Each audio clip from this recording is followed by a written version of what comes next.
Hi guys and welcome back to my channel. It feels like I haven't uploaded in ages, even though it's only been 3 days, because I'm doing really well on this whole uploading every day vibe that I wanted to go for. You can already see what I'm going to talk about today.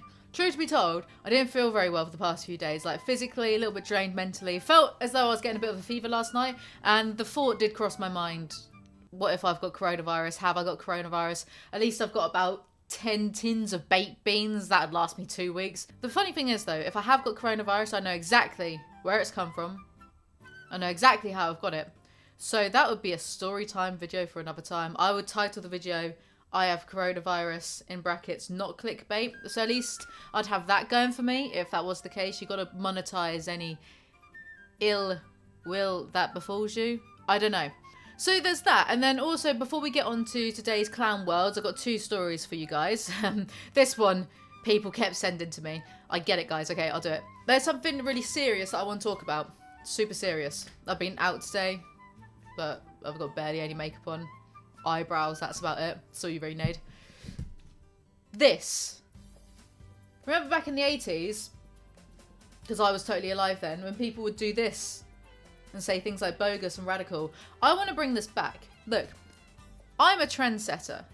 I was riding around East London on a kick scooter for adults, and then every fucker started doing it, but because people are so lazy, they started using motorised scooters. I'm a trendsetter. I say we bring this back.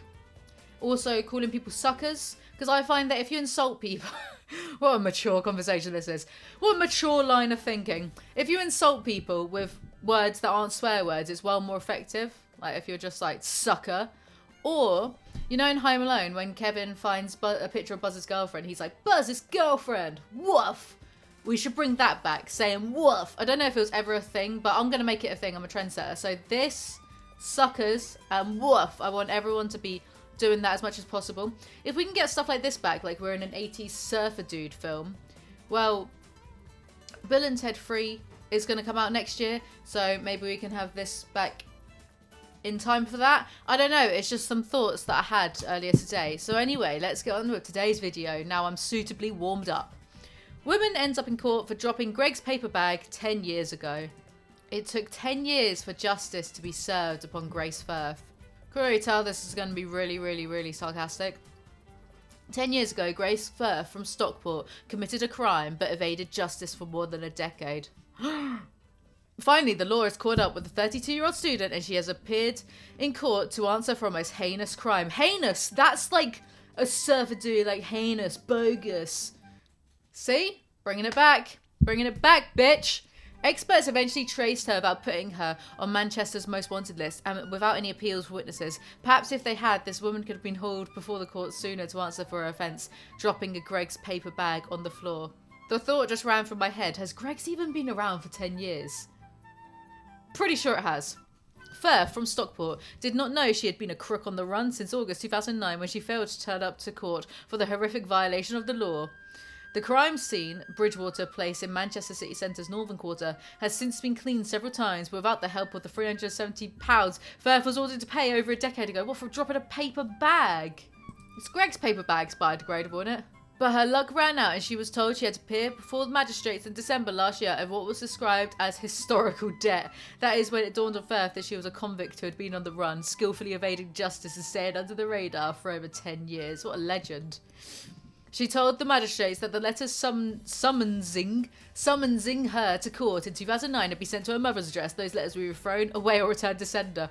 What? Her mum's in on this too. Her mum's a crook as well. They're both in cahoots. On Tuesday, she swore an oath that she knew nothing about the debt. Magistrates, so perplexed by the case that they questioned the dates involved, accepted this, reducing her fine to 40 quid and removing the order to pay costs, according to the BBC. 40 quid for dropping something over 10 years ago. What a fucking waste of...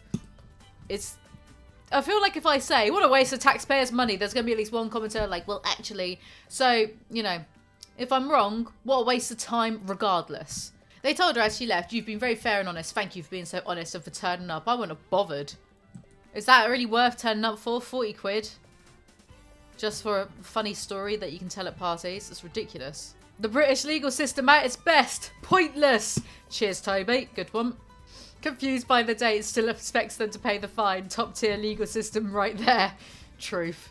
Well, this makes me feel a lot better, doesn't it? Significant coronavirus outbreak likely in the UK within days, PM says. Boris Johnson teases coronavirus. What's he teasing about? Tease is the wrong word, surely. A teaser is like for a film or for a new album release. This isn't anything to do with a clown world, sorry, but just that opening paragraph. Coronavirus in the UK is likely to get worse as he urged people to wash their hands to the tune of happy birthday. Lovely. Anyway, for our next clown world. Mum of 7 is shocked and appalled to open a pack of Aldi bourbon biscuits to find none of them are filled with chocolate buttercream. I feel like this is way too long for a title. This is approaching Daily Mail length headlines. 1.9 thousand shares. Just imagine the horror. We don't know if we'd cope. If anything sums up the disappointment of 2020 thus far, it's Amanda Fisher's pack of biscuits.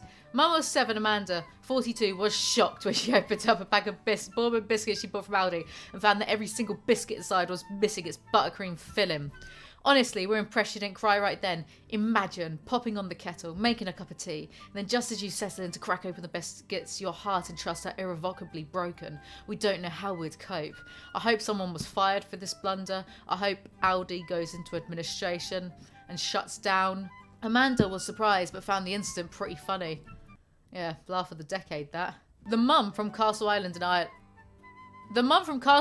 in Ireland, say that 10 times fast, had bought the biscuits from Aldi for 24 cents. Why is it cents? What's the Irish currency? Oh. Ireland have euro currency. Is the GBP not good enough for dear Ireland? I'm sorry. I feel like I'm stoking some flames there. Or whatever. Around 20p, planning to share them with her kids. Every single biscuit in the pack bought from Aldi was missing the buttercream filling. My God. How is Aldi going to sleep at night knowing that they've done this to their poor unsuspecting customers? When she opened the pack, she found every single biscuit missing its filling. All of them had no cream inside, said Amanda. At first, my daughter thought my son had licked all the cream out of them.